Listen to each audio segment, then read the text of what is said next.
My name is Macy, and I'm a 24-year-old woman. Before I dive into this story, you all should know something. I'm all about the glitz and glamour. I adore the finer things in life and have a flair for living it up. My type of lifestyle has obviously garnered a lot of attention from people, both positive and mainly negative, because people hate to see people living in luxury, especially when they look like someone like me.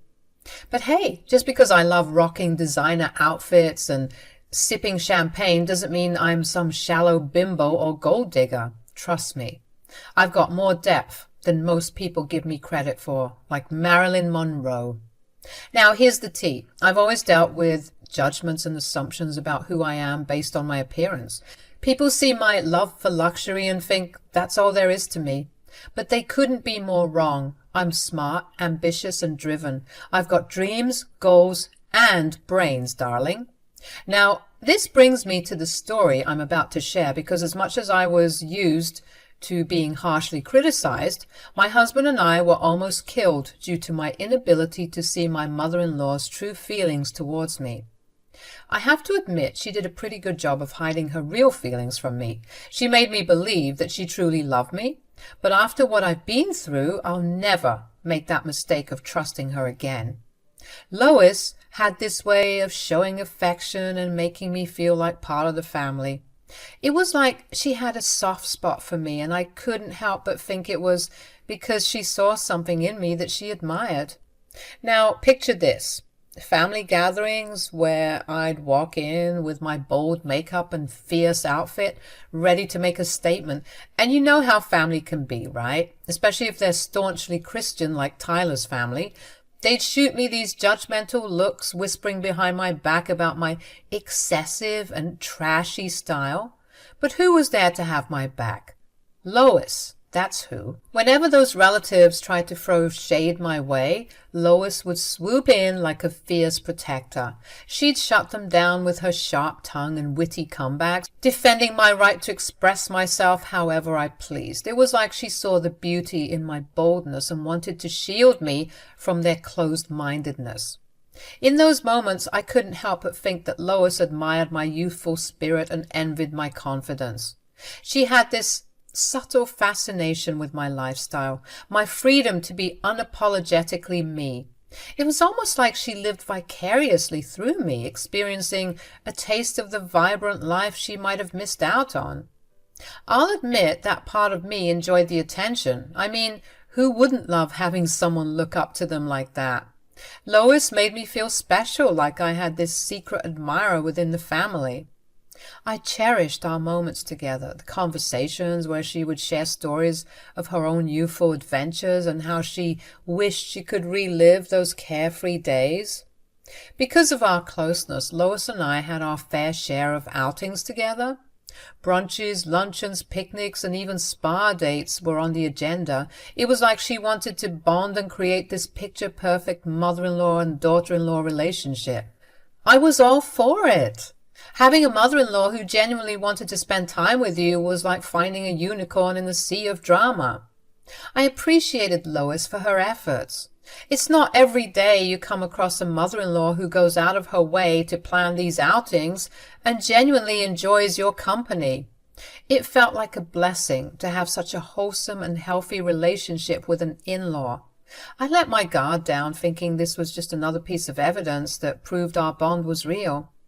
But darling, let me tell you about the day I witnessed a huge red flag that made my jaw drop and my heart skip a beat. Picture this. Lois was at my place, just casually hanging out, as we often did. I was alone in the kitchen for a moment, grabbing some food when I needed to use the restroom. As I walked towards my room, I noticed something out of the corner of my eye. There she was, standing in my bedroom near my lingerie drawer. At first, I thought maybe she was just looking for something innocent, like a tissue or a notepad. But as I got closer, my eyes widened and my heart sank. I caught Lois red-handed. She was holding one of my lacy undergarments in her hands as if she was about to tuck it away somewhere. You can imagine the shock and disbelief that washed over me. My mind was racing with a million questions. Why would she do such a thing? What was her motive? I couldn't wrap my head around it. Here I was, thinking we had this beautiful bond, and now I was faced with the unsettling reality that she had invaded my privacy and was stealing my intimate belongings. Lois, what on earth are you doing with my underwear? Oh, Macy, I was just, I wanted to take a look at it. You see, my friend was planning to buy some nice underwear for her daughter-in-law, and I thought maybe I could use yours as a reference. You always have such exquisite taste. Really, Lois? That's quite an odd way to go about it. You could have simply asked me if you needed any advice or suggestions. We could have gone shopping together or looked online. But taking my underwear without permission, that's just unsettling and weird. Oh, Macy, I didn't mean to upset you. I just thought it would be easier to have something tangible to show my friend. You know how visual she is. Well, Lois, next time, just remember that communication is key. If you need help finding the right underwear, I'm more than happy to assist. But taking my personal belongings without permission is not the way to go about it. I then retrieved the underwear from Lois's shaking hands and escorted her out of the bedroom. From that moment, Lois was treating me very strangely, as if she was slightly irritated or irked with me for catching her in the act of stealing my underwear. She didn't outright say that she was upset, but as a petty and catty queen myself, I can smell shade from a mile away, and this mother-in-law was giving me all of it. She started talking about her going through my things wasn't a big deal at all, and that I was being sensitive and bratty. Lois, I can't believe you're trying to downplay this. It's not just some underwear. It's my personal belongings, and I have every right to feel uncomfortable when someone goes through my things without permission. Oh, come on, Macy. You're being overly sensitive about this. It's not a big deal. You should really grow up. Lois, it's not about being sensitive. It's about respecting boundaries and personal privacy. I thought we had a good relationship, but this behavior is making me question that. Fine. If you're going to blow this out of proportion, maybe I should just leave. I can't believe you're making such a fuss over a little misunderstanding. Before I could even stop her, she huffed and puffed her way out of my home, slamming the door behind her. Later that night, when Tyler arrived home from work, I mustered up the courage to share what happened earlier in the day. Tyler, something really strange happened today with your mom. I caught her going through my underwear drawer without permission. When I confronted her, she tried to brush it off as if it was nothing. Wait, what? That's really weird. Why would she do something like that? She said she was doing it as a favor for a friend who wanted to buy some underwear for her daughter-in-law. But it sounded like a half-baked excuse to me. It made me extremely uncomfortable. I tried to talk to her about it, but she just got defensive and left in a huff. I can't help but feel like something isn't right. I get you, babe. Maybe she's just going through some strange phase or something. Could be a sign of her growing older or becoming a bit unpredictable. I don't think so, babe. I spent a lot of time with her, and she seems fine. Well, I mean, you never know, right? Mental deterioration has to start somewhere. Maybe it started today. Regardless, it's important that we address this and set some boundaries. I don't want this to strain our relationship. God forbid it becomes a reoccurring issue, too. Absolutely, Macy. We'll talk to her about it and make it clear that invading your privacy is not acceptable. I'm sorry for my mom's weirdness. Yeah, I guess it's okay. I'm just trying to get past it and turn a blind eye. That's the spirit. You two have such a cute relationship. I would hate to see that go down the drain due to a misunderstanding. You're right. Her hostility was probably just coming from a place of embarrassment. I'll talk to her tomorrow and see how she's doing. The next day, as I was going about my daily routine, my phone buzzed, indicating an incoming call. It was Lois. I answered, and her voice sounded unusually cheerful, especially with what happened the day before. Hello, Macy. I was just thinking about you, and I thought it would be lovely to have a little tea gathering at my place, just you and me. What do you say? I was taken aback by the invitation. She acted as if the events of the day before never happened. Nevertheless, I tried to remain open-minded, thinking that maybe she wanted to have a heart-to-heart conversation or simply spend some quality time together and put what happened behind her. "Oh, Lois, that sounds lovely. I'd love to join you for tea." "Great. I'd love to spend some time with you alone."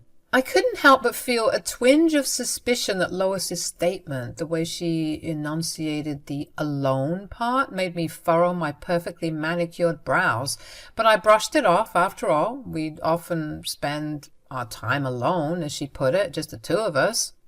When I shared the news with Tyler, he seemed optimistic about the tea gathering. "Oh, that's great news. See, you two are about to bounce back like normal." "I guess you're right." "What's the problem?" "Nothing, don't worry. Would you like to tag along?" I guess I don't see why not. Let's go." Later on in the day, Tyler and I arrived at Lois's home.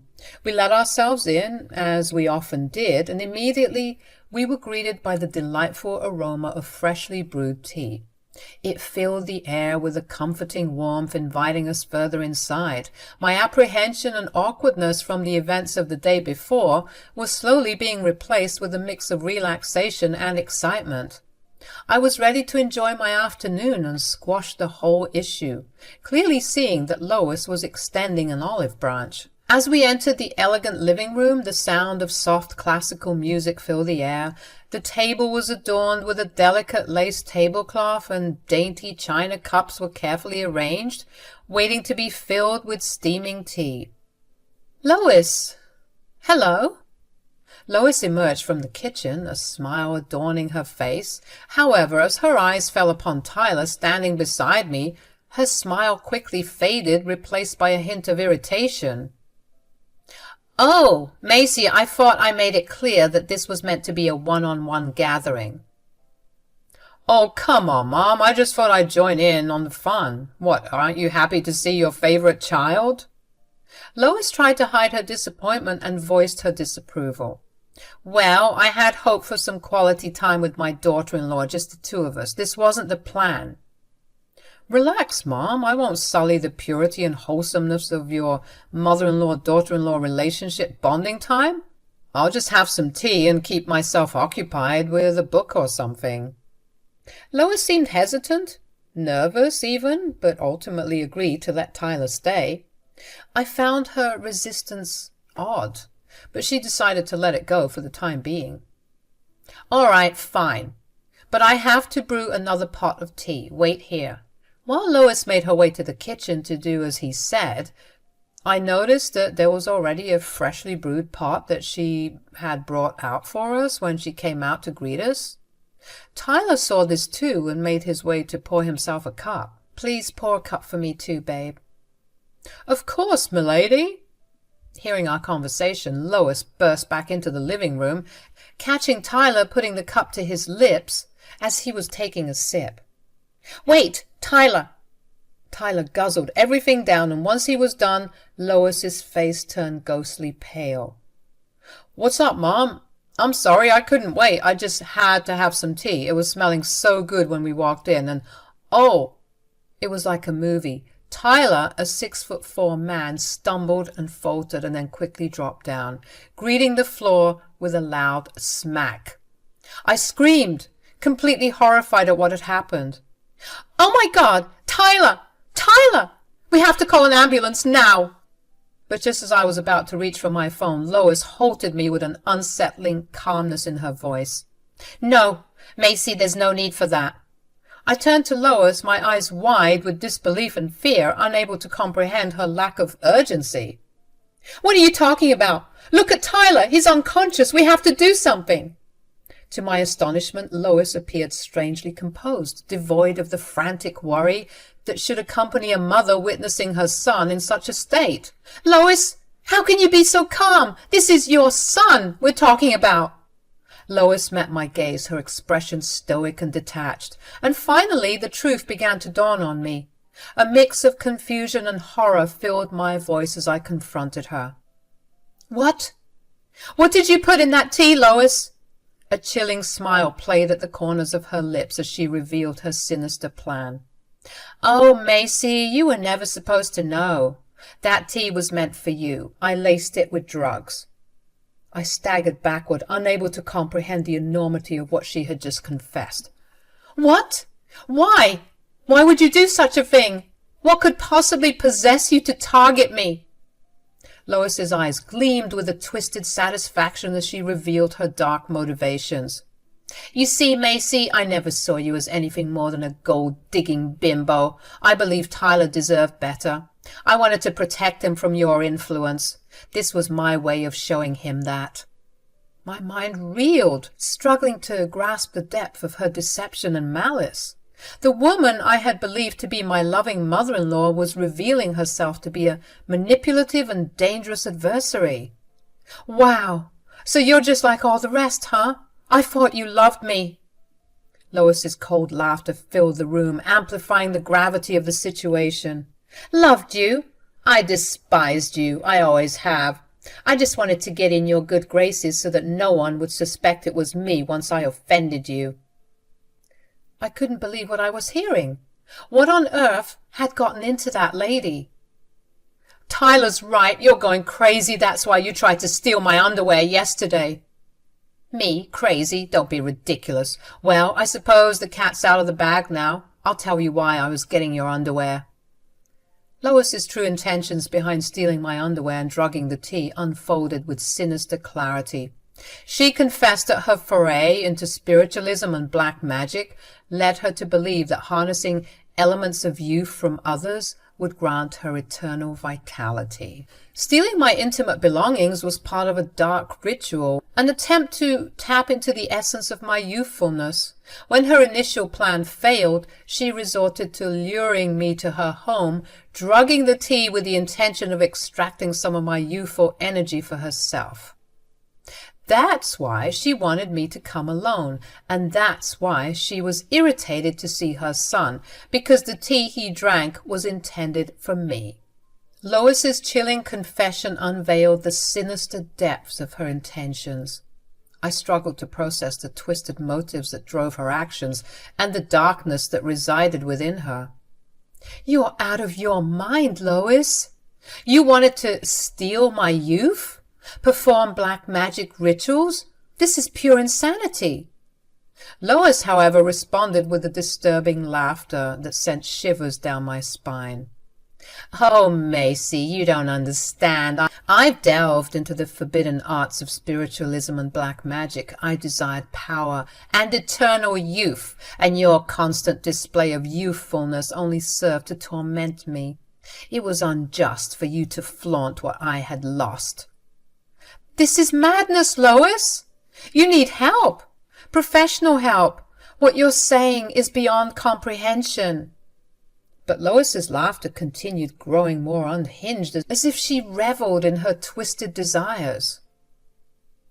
You see, Macy, the darkness has always resided within me. You were just too blind to notice, but now it's time for you to witness the true depths of my nature.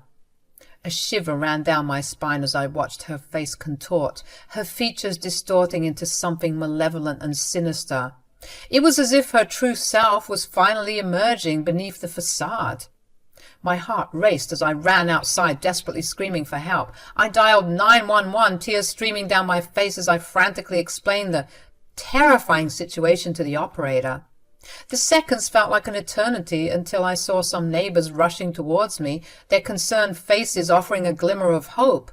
Relief washed over me as they quickly grasped the severity of the situation after I briefly explained what was going on with my crazy mother-in-law. Lois emerged from the house, her face twisted with a mixture of anger and desperation. The neighbors formed a protective shield around me, ensuring my safety until the police arrived. I watched as they approached Lois, who had wielded a knife, and swiftly placed her under arrest. The realization that my own mother-in-law had orchestrated such a dark and dangerous plan left me trembling with fear and disbelief. In the aftermath of the chaos, Lois was admitted to a psychiatric hospital where she was evaluated due to her absurd explanations. When Tyler finally woke up in the hospital, I could see the fury and devastation in his eyes as I recounted the shocking events that had unfolded. He struggled to process the betrayal of his own mother, unsure of how to navigate the complex range of emotions he now faced. Our world had been shattered, and we were left grappling with the aftermath of Lois's unthinkable actions. Despite her deranged state of mind, Lois was deemed fit to stand trial.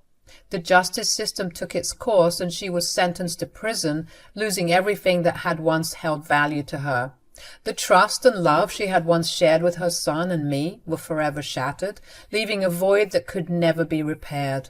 That day marked the end of our relationship and the beginning of a long and painful healing process, as we sought to rebuild our lives in the aftermath of this harrowing ordeal. Yep. So that's my story, you guys. I was the girl who almost got hexed by my deranged mother-in-law. If you ever feel like you're safe from the clutches of toxicity that seem to be an ever-present theme with mother-in-law, daughter-in-law relationships, I urge you to think twice about that, because I thought everything was fine between us, until I learned that she's a psycho. I guess the sobering note in all of this is my poor husband. He's been a wreck ever since his mom went to jail, and I just don't know what to do anymore. If anyone has advice for me, please be sure to let me know in the comments. As for me, I'm more than happy that that wench is in prison. Serves her right for trying to harm me. She got what she deserved, and I'm glad that she's where she belongs.